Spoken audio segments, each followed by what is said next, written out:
আমার পড়াশোনা বৃত্তিমূলক বা কারিগরি প্রশিক্ষণ চালিয়ে যাব এবং তা সম্পূর্ণ করব।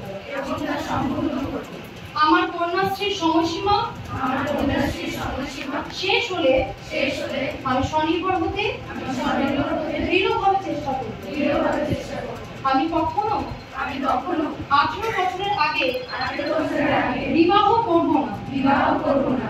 আর অপ্রাপ্ত বয়সে বিবাহের কুফল সম্পর্কে অভিভাবক, আত্মীয়জন আর সমাজের সকলকে বোঝাবো।